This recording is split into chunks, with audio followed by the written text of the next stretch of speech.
আল্লাহ রাব্বুল আলামিনের পক্ষ থেকে নাজিলকৃত কিতাব, সর্বশেষ আসমানি কিতাব। এরপরে আর কোন আসমানি কিতাব ওহী নাজিল হবে না। আল্লাহ রাব্বুল আলামিন কোরআন নাজিল করেছেন বিশ্ব মানব জাতির হেদায়েতের জন্য। আল্লাহ রাব্বুল আলামিন কোরআনুল কারীমের ভিতরে ঘোষণা করেছেন আলিফ লাম রা কিতাবুন আনজালনাহু ইলাইকা লিতুখরিজান নাসা মিনাজ যুলমাতি ইলান নূর। আল্লাহ রাব্বুল আলামিন কোরআনুল কারীমের ভিতরে ঘোষণা করেছেন আলিফ লাম রা। এমন ভাবে আল্লাহ রাব্বুল আলামিন 29টা সূরার ভিতরে আয়াতে কারিমা দিয়েছেন যেগুলো বিচ্ছিন্ন হরফ দিয়ে আয়াতে কারিমা শুরু করেছেন। সূরা আল বাকারা আলিফ লাম মিম, সূরা আল ইমরান আলিফ লাম রা, তাহা ইয়াসিন। এমন ভাবে আল্লাহ রাব্বুল আলামিন বিচ্ছিন্ন হরফ দ্বারা কোরআনের আয়াত শুরু করেছেন, সূরার আয়াত শুরু করেছেন।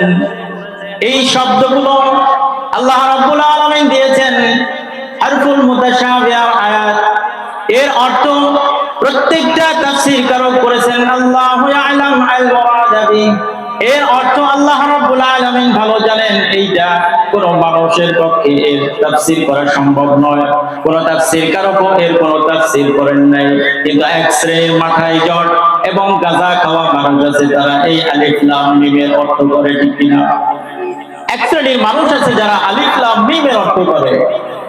এরা গাঁজা খায়, গাঁজায় দম মারে, আর নাকি তারা আল্লাহকে দেখতে পায়, তাই না? এমন শ্রেণীর মানুষ আছে না আমাদের সমাজের ভিতরে? আছে, এই সমাজের ভিতরে আছে যারা এই সমস্ত অপকর্মের সাথে যারা জড়িত। তারা এই গাঁজা খায় আর হলো আলিফ লামের মিমের অর্থের দিকে পড়ে আছে। কোরআনুল কারীমের ভিতরে আল্লাহ রাব্বুল আলামিন যেই নবীর কথা সবচেয়ে বেশি উল্লেখ করেছেন তিনি হলেন হযরত মূসা আলাইহিস সালাতু ওয়াস সালাম। হযরত মূসা আলাইহিস সালাতু ওয়াস সালাম আল্লাহ রাব্বুল আলামিনকে বলেছিলেন, ইয়া রাব্বুল আলামিন, আমি আপনাকে দেখতে চাই। আল্লাহ রাব্বুল আলামিন বললেন, মূসা তুমি আমাকে কখনোই দেখতে পাবে না। হযরত মূসা আলাইহিস সালাতু ওয়াস সালাম এবার বললেন, রব্বুল আলামিন, আমি আপনাকে দেখতে চাই। মূসা আলাইহিস সালাতু ওয়াস সালাম এমন একজন নবী ছিলেন, আমরা এই নবীর শানে এই কথাটা বলা উচিত না, কিন্তু বোঝানোর জন্য আমরা এই কথাটা শব্দটা ব্যবহার করছি। যেমন ঠেটা এমন সন্তানগুলো থাকে যেই সন্তানকে বলার পরে ওই সন্তান কথা শুনে না, ওই সন্তানকে বলা হয় ঠেটা, ঠিক কিনা? হযরত মূসা আলাইহিস সালাতু ওয়াস সালাম ছিলেন এমন একজন ঠেটা নবী। আল্লাহ রাব্বুল আলামিন বলছেন যে মূসা তুমি আমাকে দেখতে পাবো না। মূসা আলাইহিস সালাতু ওয়াস সালাম বললেন, আল্লাহ আমি আপনাকে দেখতে চাই। আল্লাহ রাব্বুল আলামিন এমন একটা শব্দ দিয়ে সেই তার প্রতি উত্তর দিলেন, লাম তারানি, আমাকে কখনোই তুমি দেখতে পাবে না।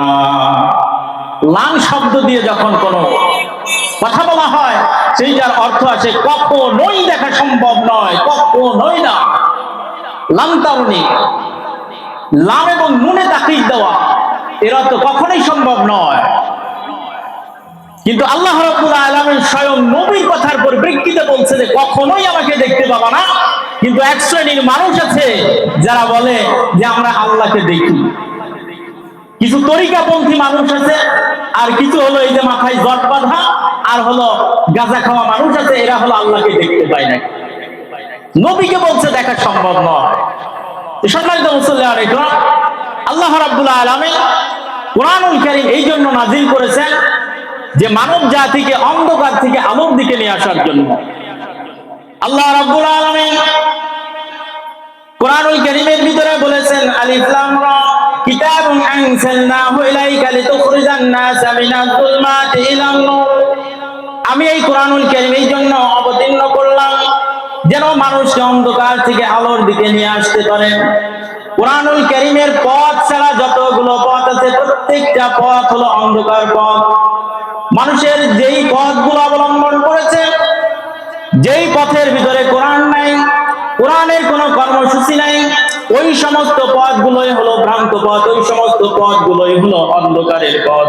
এই জন্য আল্লাহ রাব্বুল আলামিন কোরআনুল কারীম নাযিল করেছেন বিশ্ব মানব জাতিকে হেদায়েতের রাস্তা দেখানোর জন্য। আল্লাহ রাব্বুল আলামিন মানব জাতিকে অন্ধকার থেকে আলোর দিকে নিয়ে আসার জন্য আল্লাহ তাআলা কোরআনুল কারীম অবতীর্ণ করেছেন। কিন্তু দুর্ভাগ্যজনক হলেও সত্য, আজ এই মুসলমান কোরআন ছেড়ে দিয়েছে। ঠিক কিনা? মুসলমান আজকে কোরআনটাকে ছেড়ে দিয়েছে। মুসলমানের ঘরে আজকে কোরআন তেলাওয়াত করা হয় না। মুসলমানের ঘরে আজকে তেলাওয়াত করা হয় না কোরআন। মুসলমানের ঘরে তেলাওয়াত করা হয় না আজকে হাদিস। মুসলমানের ঘরে চর্চা করা হয় না ইসলামী কোন কৃষ্টি কালচার। আজকে মুসলমানের ঘরে যেই জিনিসগুলো সবচেয়ে বেশি প্রচার এবং প্রসার হচ্ছে সেটা হলো এই যে অ্যান্ড্রয়েড মোবাইল আর শয়তানের বাক্স, যেটাকে বলা হয় টিভি। যেমন এক সময় মানুষ মৃত্যুবরণ করতে হলো যক্ষায়, যার হয় যক্ষা তার নাই রক্ষা। আগে যক্ষা হলেই নাকি মানুষ মারা যেত। আর ওইটার যে ভাইরাসটা আক্রমণ করে সেটার নাম হলো টিউবারকুলাস ব্যাসিলাস, যেটাকে সংক্ষেপে বলা হয় টিবি, টিউবারকুলাস ব্যাসিলাস। এইটা একটা যেমন ভাইরাস, বর্তমান আমাদের প্রত্যেকটা ঘরে ঘরে যে ভাইরাস আছে সেইটার ভাইরাসের নাম হলো টিভি, টেলিভিশন। এই টেলিভিশনটা আজকে আমাদের ঘরের ভাইরাস। ঠিক কিনা? আজকে আমাদের বেটার বইরা যেমন হলো কথা শোনে না, বেটার বইরা কাজ বাদ দিয়ে হলো টিভি নিয়ে বসে থাকে, ওইটা একটা হলো ভাইরাস। এমন এক সময় আমরা দেখেছি আমার দাদিরা কোরআন তেলাওয়াত করত, ফজর নামাজের পরে তারা কোরআন তেলাওয়াত করত, কোরআন অধ্যয়ন করত, বাড়ির ভিতর থেকে গুনগুন আওয়াজ করে কোরআন তেলাওয়াত এক সময় আমরা শুনতাম। এখন আমাদের ঘর থেকে এমন কোরআনুল কারীমের আওয়াজ শোনা যায় না। ওই সময়টা ছিল একটা স্বর্ণ যুগ, আর এখনকার সময়টা হয়েছে অন্ধকার যুগ। ঠিক কিনা? কারণ আমাদের সমাজে এখন আর কোনো কোরআন তেলাওয়াত হয় না। দেখবেন যে আমাদের ঘর থেকে বাজে বাদ্যযন্ত্র, আর ওই যে একটা হলো মানে সাউন্ড বক্সটা, বাড়িতে যে এত জোরে জোরে সাউন্ড দিয়ে হলো আমরা গান বাজাই, পাশের বাড়ির মানুষের কষ্ট হয়। এটাও তো আপনার হলো প্রতিবেশীর হক, আপনি বঞ্চিত করছেন। এইগুলো বুঝে না। আমাদের চর্চা হয়েছে আজকে অন্যগুলো। সম্মানিত উপস্থিতি, আল্লাহ রাব্বুল আলামিন কোরআন অবতীর্ণ করলেন বিশ্ব মানব জাতির হেদায়েতের জন্য। কোরআনুল কারীমের ভিতরে আয়াত দিলেন ৬২৩৬টা আয়াতে কারিমা, ৩০টা পারায় বিভক্ত এবং ১১৪টা সূরা। আর ১১৪টা সূরার ভিতরে আমি যেই কোরআনের আয়াত নিয়ে কথা বলবো সেটা হলো ৫০ নম্বর সূরা, সূরা আল কফ। সূরা আল কফ, এই সূরার ভিতরে আল্লাহ রাব্বুল আলামিন আয়াতে কারিমা দিয়েছেন ৪৫টা আয়াত দিয়েছেন। এবং মাক্কি জিন্দেগিতে আল্লাহ রাব্বুল আলামিন আল্লাহ রাসূলের উপরে অবতীর্ণ করেন। কোরআনুল কারীমের ভিতরে দুই ধরনের আয়াত সূরা আছে, একটা হলো মাক্কি আর একটা হলো মাদানী। রাসূল সাল্লাল্লাহু আলাইহি ওয়াসাল্লামের হিজরতের পূর্বে যে সূরাগুলো অবতীর্ণ হয়েছে সেটা হলো মাক্কি সূরা, আর হিজরতের পরে যে সমস্ত সূরাগুলো অবতীর্ণ হয়েছে সেটা হলো মাদানী সূরা। রাসূল সাল্লাল্লাহু আলাইহি ওয়াসাল্লামের মাক্কি জিন্দেগিতে আল্লাহ রাব্বুল আলামিন এই সূরাটা অবতীর্ণ করেন, যেটা হলো সূরা আল কফ। এই সূরার ভিতরে আয়াত সংখ্যা ৪৫টা, রুকু সংখ্যা ২টা। এই সূরার ভিতরে আল্লাহ রাব্বুল আলামিন প্রথমে যে শব্দটা আছে কফ, এই শব্দ থেকে আল্লাহ রাব্বুল আলামিন এই সূরার নামকরণ করেছেন সূরা আল কফ। আসলে আল্লাহ তাআলা কিন্তু এই সূরাটার নাম কফ রেখেছেন তা কিন্তু নয়। পরবর্তীতে আলেম ওলামা যারা ছিলেন তারা এক একটা সূরার নামকরণ করেছে, এবং ওই সূরার মূল প্রতিপাদ্য বিষয় অথবা কোন শব্দ থেকে ওই সূরার নামকরণ করা হয়েছে। যেমন এমন এক সময় আসে আমাদের সমাজের ভিতরে আমরা দেখি যে রমজান মাসে যদি কেউ জন্মগ্রহণ করে তার নাম রাখা হয় রমজান আলী। ঠিক কিনা? আবার দেখা যায় রোজার মাসে যদি হয় তার নাম রাখে রোজা। আবার কারো নাম যদি সন্তান হয় সন্তানের নাম রাখে হলো সিয়াম। আবার যেই সময় এক সময় দেখেছি যে সাদ্দাম হোসেন, ইরাকের প্রেসিডেন্ট, এই সাদ্দাম হোসেন যেই সময় ব্যাপকভাবে আলোচিত এবং পরিচিতি প্রসার লাভ করে, ওই সময় সন্তানের নাম হলে নাম রেখেছে সাদ্দাম হোসেন। ঠিক কিনা? এই জন্য কোন সমসাময়িক বিষয়ের উপরে যখন আমরা আলোকপাত করি তার পরিপ্রেক্ষিতে আমরা সন্তানের নামও কিন্তু করণ করি। এই জন্য এই সূরার নামকরণ করা হয়েছে সূরা আল কফ। এই সূরার যেই বিষয়বস্তু, এই বিষয়বস্তুটা হলো পরকাল জীবন, কিয়ামত এবং মৃত্যুর পরে পুনরুত্থান জীবন। এই সম্পর্কে এই সূরার ভিতরে আল্লাহ রাব্বুল আলামিন আলোকপাত করেছেন। তো আলোচনার যে বিষয় সেটা হলো সূরা আল কাফ 16 নম্বর আয়াত থেকে। আল্লাহ রাব্বুল আলামিন 16 নম্বর আয়াতে কারিমা আল্লাহ তাআলা বলেন, লাকাদ খালাকনাল ইনসান, আল্লাহ রাব্বুল আলামিন বলেন আমি মানব জাতিকে সৃষ্টি করেছি। এই দুনিয়াতে আল্লাহ রাব্বুল আলামিন শুধু মানব জাতিকে সৃষ্টি করেন নাই, আল্লাহ রাব্বুল আলামিন দুনিয়াতে যা কিছু দেখি সবকিছুই কিন্তু আল্লাহ রাব্বুল আলামিন সৃষ্টি করেছেন। এই যে আমরা মাইকটার যে স্ট্যান্ডটা দেখতে পাচ্ছি এটা কিন্তু মানব সৃষ্টি করেছে, ঠিক কি না? এটা কিন্তু আল্লাহ সৃষ্টি করে নাই। কিন্তু আল্লাহ রাব্বুল আলামিন যে ম্যাটেরিয়াল দিয়েছেন, যে লোহা দিয়েছেন, এই লোহাটা কিন্তু দুনিয়াতে কোনো মানুষ সৃষ্টি করা সম্ভব নয়। লোহা তৈরি করতে যেই পরিমাণ তাপের প্রয়োজন, সেই পরিমাণ তাপ পৃথিবীতে উৎপন্ন করা সম্ভব নয়। আল্লাহ রাব্বুল আলামিন কুরআনুল কারীমের ভিতরে আল্লাহ তাআলা বলেন, নাযালনা আলাইকাল হাদিদ, হাদিদ মানে লোহা। আল্লাহ রাব্বুল আলামিন হাদিদ নাযিল করেছেন, লোহা অবতীর্ণ করেছেন, লোহা নাযিল করেছেন। নাযালা শব্দের অর্থ হলো উপর থেকে কোনো কিছু ছেড়ে দেওয়া, উপর থেকে কোনো কিছু ছেড়ে দেওয়াকে বলা হয় নাযিল। তাহলে লোহা আসমান থেকে অবতীর্ণ হয়েছে। আল্লাহ তাআলা বলছেন আমি লোহাকে আসমান থেকে নাযিল করেছি। তাহলে অবশ্যই আল্লাহ তাআলা লোহাকে আসমান থেকে নাযিল করেছেন। লোহা কিন্তু এমন ভাবে পাওয়া যায় না, লোহার কিন্তু খনি আছে, ওই খনির ভিতরে আকরিক হিসাবে লোহাকে পাওয়া যায়, ঠিক কি না? এই যে সাইজ করা লোহা এইভাবে কিন্তু আল্লাহ তাআলা আসমান থেকে নাযিল করেন নাই, আল্লাহ তাআলা নাযিল করেছেন কোন এক পদ্ধতিতে। এবং আকরিক হিসেবে আল্লাহ রাব্বুল আলামিন লোহার যে খনি দিয়েছেন, সেই খনিতে থেকে লোহা পাওয়া যায়। আর সেখান থেকে এই যে এমন ভাবে প্রসেস করে, মডিফাই করে এইভাবে লোহাকে পরবর্তীতে প্রসেস করা হয়েছে, সেখান থেকে আমরা পাচ্ছি। এই জন্য আল্লাহ রাব্বুল আলামিন শুধু মানব জাতিকে সৃষ্টি করেন নাই, আল্লাহ রাব্বুল আলামিন সৃষ্টি করেছেন এই দুনিয়াতে যা কিছু আমরা চোখে দেখি সব কিছু আল্লাহ রাব্বুল আলামিন সৃষ্টি করেছেন। আর চোখে যাহা কিছু দেখি তাহা কিন্তু আমাদের জন্য সৃষ্টি করেছেন। চোখে যাহা কিছু দেখি সব আমাদের জন্য, কিন্তু আমাদের কাজ হলো, আল্লাহ তাআলা বলেন আমি মানব জাতিকে সৃষ্টি করেছি শুধুমাত্র আমার ইবাদতের জন্য। আমি মানব জাতিকে সৃষ্টি করেছি শুধুমাত্র আমার ইবাদত করার জন্য, গোলামি করার জন্য, আমার দাসত্ব করার জন্য আমি মানব জাতিকে সৃষ্টি করেছি। আল্লাহ তাআলা আমাদেরকে এই জন্যই সৃষ্টি করেছেন, মানব জাতির জন্য আল্লাহ তাআলা সবকিছু দিয়েছেন, কিন্তু আমাদেরকে সৃষ্টি করেছেন তার গোলামি করার জন্য। কিন্তু আজকে কি আমরা তার গোলামি করি? বলেন করি? আমরা তার গোলামি করছি না। আজকে আমরা নামাজ বাদ দিয়ে চায়ের স্টলে আড্ডা যেমন মারি, ঠিক তেমনি ভাবে নামাজটাকে আমরা ছেড়ে দিয়েছি। আমরা তন্ত্র মন্ত্র পদ তরিকা নানা রকম কিছু আমরা মতদর্শের ভিতরে আমরা গিয়ে আজকে আল্লাহ তাআলাকে ভুলে গিয়েছি। সরাসরি আল্লাহ তাআলার সঙ্গে শিরক, এই শিরকে লিপ্ত হয়েছি আজকে আমরা, ঠিক কিনা? এই জন্য আমাদেরকে আল্লাহ রাব্বুল আলামিনের ইবাদতের জন্য সৃষ্টি করেছেন, সেই আল্লাহ রাব্বুল আলামিনের ইবাদত করা লাগবে। আল্লাহ রাব্বুল আলামিন কুরআনুল কারীম সূরা আল মুমিনুন 12 নম্বর আয়াতে কারিমার ভিতরে আল্লাহ রাব্বুল আলামিন বলেন, লাকাদ খালাকনাল ইনসানা মিন সুলালাতিন মিন তিন। আল্লাহ রাব্বুল আলামিন বলেন আমি মানব জাতিকে সৃষ্টি করেছি ঝনঝনা মাটি থেকে সৃষ্টি করেছি। আল্লাহ তাআলা আবার কোথাও বলেছেন আমি মানব জাতিকে কর্দমযুক্ত মাটি থেকে সৃষ্টি করেছি। আবার আল্লাহ তাআলা বলেন আমি এই মানব জাতিকে গন্ধযুক্ত মাটি থেকে সৃষ্টি করেছি। বলুন সুবহানাল্লাহ। আল্লাহ তাআলা মানব জাতিকে সৃষ্টি করেছেন মাটি থেকে, আমাদেরকে সৃষ্টি করেছেন মাটি থেকে।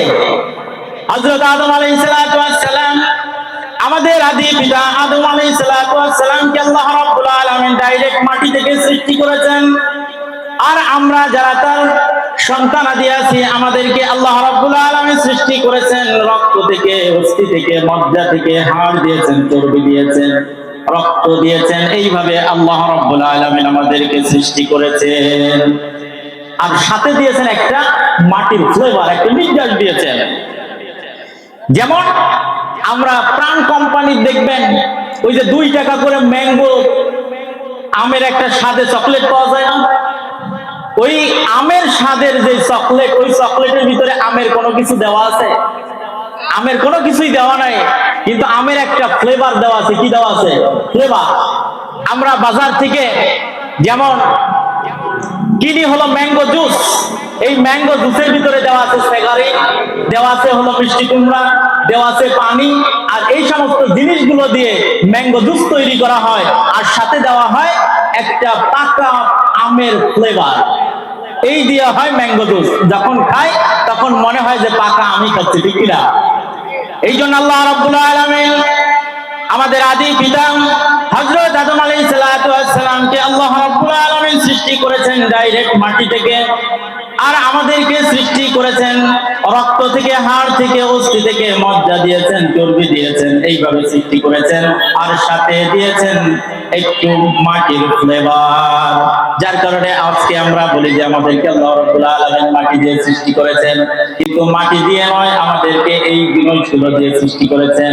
এই আয়াতগুলো বলতে গেলে অনেক সময় লাগে, প্রত্যেকটা কথার পিছনে আয়াতে কারিমা আছে। আমার যেহেতু সময় কমে, দেখেন 2-3 মিনিট পরে আজান দিবে, তাফসীর পড়তে গেলে অনেক সময় লাগে। আল্লাহ রাব্বুল আলামিন 8 নম্বর সূরা 19 নম্বর আয়াত, 55 নম্বর সূরা 14 নম্বর আয়াত, 30 নম্বর সূরা 54 নম্বর আয়াত, 32 নম্বর সূরা 59 49 নম্বর আয়াত, 90 নম্বর সূরা 4 নম্বর আয়াত, 76 নম্বর সূরা 2 নম্বর আয়াত, 22 নম্বর সূরা 5 নম্বর আয়াত। এই আয়াতগুলো যদি পড়েন অবশ্যই মানব জাতিকে আল্লাহ তাআলা কিভাবে সৃষ্টি করেছেন পেয়ে যাবেন। এই জন্য তাফসীর করতে গেলে সময় লাগে। এরপর আল্লাহ রাব্বুল আলামিন বলছেন وَنَعْلَمُ مَا تُوَسْوِسُ بِهِ نَفْسُهُ। আল্লাহ রাব্বুল আলামিন বলছেন وَنَعْلَمُ, আর আল্লাহ রাব্বুল আলামিন জানেন, মানে আমরা জানি, না'লামু আমরা জানি। এখানে আল্লাহ রাব্বুল আলামিন কয়জন? আল্লাহ কয়জন? একজন। আল্লাহ রাব্বুল আলামিন একজন, কিন্তু কোরআনের ভিতরে আল্লাহ তাআলা বহু বচন ব্যবহার করেছেন, প্লুরাল নাম্বার ব্যবহার করেছেন, কিন্তু আল্লাহ হলেন সিঙ্গুলার নাম্বার। কি নাম্বার? সিঙ্গুলার নাম্বার, এক বচন। আল্লাহ রাব্বুল আলামিন একক সত্তা, একক রব। এই একক সত্তা, একক রবের নাম হলো তাওহীদ। কি বলেন? তাওহীদ। আজকে ছাত্রদেরকে বলবেন যে বাবা তাওহীদ কাকে বলে বলো তো একটু। পারবে না? পারবে? আমাদের শিক্ষা ব্যবস্থাটা এমন হয়েছে, শিক্ষা ব্যবস্থা, যে আমাদের শিক্ষা ব্যবস্থার ভিতরে ইসলামের হর্ষও নাই, ইসলামে হর্ষও নাই। আজকে সব উড়াই দিয়েছে কারা? যারা 17 বছর ছিল তারা, ঠিক কিনা? যেহেতু আমি শিক্ষক মানুষ, আমি তো ছাত্র পড়াই, এই জন্য এই বিষয়গুলো জানি। সম্মানিত উপস্থিতি, আল্লাহ রাব্বুল আলামিন কেন যে বহু বচন ব্যবহার করেছেন এটার ব্যাখ্যা ভিন্ন বিষয়। তো আল্লাহ তাআলা বলছেন ওয়া না'লামু মা তুওয়াসবিসু বিহি নাফসু। আল্লাহ রাব্বুল আলামিন বলছেন মানুষের অন্তঃকরণের ভিতরে যে ওয়াসওয়াসাটা সৃষ্টি করে, কুমন্ত্রণা সৃষ্টি করে, কে এই সম্পর্কেও আমি আল্লাহ রাব্বুল আলামিন ভালো জানি। এখন আল্লাহ তাআলা কি শুধু এটাই জানে? মাতৃগর্ভে সন্তান ছেলে হবে না মেয়ে হবে এটা কে জানেন ভালো? আল্লাহ রাব্বুল আলামিন জানেন ভালো। সূরা বনী ইসরাঈলের 25 নম্বর আয়াত আল্লাহ রাব্বুল আলামিন সূরা রাদ 8 নম্বর আয়াতে কারিমার ভিতরে আল্লাহ রাব্বুল আলামিন বলেন আল্লাহু ইয়ালামু মা তাহমিলু কুল্লু উনসা। আল্লাহ রাব্বুল আলামিন বলেন মাতৃগর্ভে সন্তান ছেলে হবে না মেয়ে হবে এটা আল্লাহ রাব্বুল আলামিন ভালো জানেন। মাতৃগর্ভে সন্তান ছেলে হবে না মেয়ে হবে এটা আল্লাহ রাব্বুল আলামিন ভালো জানেন। কিন্তু আজকে সন্তান দুনিয়াতে আসার পূর্বেই আমরা জানতে পারছি যে সন্তান আমার ছেলে হবে না মেয়ে হবে, ঠিক কিনা? তাহলে আল্লাহ রাব্বুল আলামিনের এই আয়াতে কারিমাটা সূরা রাদ 13 নম্বর সূরার 8 নম্বর আয়াত আপনি তাফসীর করবেন কেমন করে?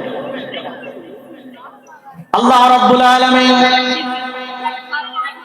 মাতৃগর্ভে সন্তানটা ছেলে হবে না মেয়ে হবে এইটা আল্লাহ রাব্বুল আলামিন ভালো জানেন। একটা নির্দিষ্ট সময় আসার পরে কিন্তু আমরা বলতে পারছি যে আমার সন্তানটা ছেলে হবে না মেয়ে হবে, কিন্তু মাতৃগর্ভে যখন সন্তান ধারণ করে একটা মা, ওই মাটা যখন সন্তান ধারণ করে ওই সময় পর্যন্ত পৃথিবীতে এমন কোন যন্ত্র আবিষ্কার হয়নি যে সন্তান ছেলে হবে না মেয়ে হবে। এমন কোন যন্ত্র আবিষ্কার হয়েছে? কিন্তু একটা নির্দিষ্ট সময় 5 মাস অথবা 4 মাস এই সময়ের পরে গিয়ে বলতে পারছে, তাও এইটা জানা শুদ্ধও হয় অশুদ্ধও হয়, ভুলও হয় আবার সঠিকও হয়। কিন্তু আল্লাহ রাব্বুল আলামিন সন্তান ছেলে দিবেন বা মেয়ে দিবেন, এটা একমাত্র কার কর্তৃত্ব? আল্লাহ রাব্বুল আলামিন। এই জন্য আল্লাহ রাব্বুল আলামিন বলছেন, মাতৃগর্ভে সন্তান ছেলে হবে না মেয়ে হবে এইটা আমি আল্লাহ রাব্বুল আলামিন ভালো জানি। এই জন্য সন্তানগুলোকে আল্লাহ রাব্বুল আলামিন যে দুনিয়াতে দিয়েছেন আমাদের জন্য একটা সৌন্দর্যমণ্ডিত একটা সন্তান, এই সন্তানগুলোকে আমাদেরকে অবশ্যই ইসলামের উপরে চালানো লাগবে, ঠিক কিনা? আর আপনার সন্তান যদি ইসলামের উপরে না চালান, ওই সন্তান গাঁজা খাবে, মদ খাবে, সন্তান আপনার মাথার উপরে বাড়ি মারবে আর বলবেন যে আমার কপালে কি এই ছিল? আপনার কপালে তো এর চেয়ে আরো বেশি কিছু ছিল, কারণ সন্তানকে আপনি নামাজমুখী করেন নাই, ইসলামমুখী করেন নাই, আর ওই সন্তানের কাছ থেকে আপনি ভালো কিছু আশা করেন। আপনি লাগাইছেন হলো ল্যাংড়া আম আর আপনি খাইতে চাচ্ছেন ফজলি আম, তাহলে কি সেটা সম্ভব? আপনাকে ল্যাংড়া যদি খাইতে চান ল্যাংড়া গাছই লাগানো লাগবে, আর যদি ফজলি আম খাইতে চান ফজলি আমই লাগানো লাগবে, ঠিক কিনা? এই জন্য সন্তানকে মানুষের মতো মানুষ করা লাগবে। তাহলে ওয়াসওয়াসা ইভিল কনসাস, যেইটাকে বলা হয় কুমন্ত্রণা, এই কুমন্ত্রণাটা দেয় কে? আল্লাহ রাব্বুল আলামিন সূরা আল-আরাফ 20 নম্বর আয়াতে কারিমার ভিতরে আল্লাহ রাব্বুল আলামিন বলেন, ফাওয়াসওয়াসা লাহুমুশ শাইতান, মানুষের অন্তঃকরণের ভিতরে যে ওয়াসওয়াসাটা সৃষ্টি করে, কুমন্ত্রণা সৃষ্টি করে, এইটা হলো শয়তান। মানুষের অন্তঃকরণের ভিতরে যে ওয়াসওয়াসাটা সৃষ্টি করে, এইটার নাম হলো শয়তান। আল্লাহ রাব্বুল আলামিন 114 নম্বর সূরা আন-নাস, এই সূরা আন-নাসের শেষের দিকে আল্লাহ রাব্বুল আলামিন বলেন, আল্লাযী ইওয়াসওয়িসু ফী সুদুরিন নাস মিনাল জিন্নাতি ওয়ান নাস। আল্লাহ রাব্বুল আলামিন বলেন, মানুষের অন্তঃকরণের ভিতরে যে ওয়াসওয়াসাটা কুমন্ত্রণা সৃষ্টি করে, এইটা হলো দুই প্রকার, একটা হলো মানব শয়তান আর জিন শয়তান। আপনি মানব শয়তানকে তাড়াতে পারবেন না, কিন্তু আল্লাহ রাব্বুল আলামিন জিন শয়তানকে তাড়ানোর জন্য যেই আমলটা শেখাচ্ছেন, যেই পদ্ধতিটা শেখাচ্ছেন, সেইটা হলো আল্লাহ রাব্বুল আলামিন বলছেন শয়তানকে তাড়ানোর জন্য আমাদের সব সময় পড়া লাগবে আউযু বিল্লাহি মিনাশ শাইতানির রাজীম, আউযু বিল্লাহি মিনাশ শাইতানির রাজীম। এটা যদি বলেন আপনি, তাহলে জিন শয়তান আপনার কাছ থেকে চলে যাবে, কিন্তু মানব শয়তান কি যাবে? আমাদের সমাজের ভিতরে দেখবেন মানব শয়তানের সংখ্যাটা আজকে বেশি, জিন শয়তানের সংখ্যাটা কম, মানব শয়তানের সংখ্যাটা বেশি। ভাই ভাই জমি নিয়ে দ্বন্দ্ব বাঁধে, আর তৃতীয় পক্ষ এসে বলে যে ভাইয়ের মাথার উপর মার বাড়ি, বলে কিনা?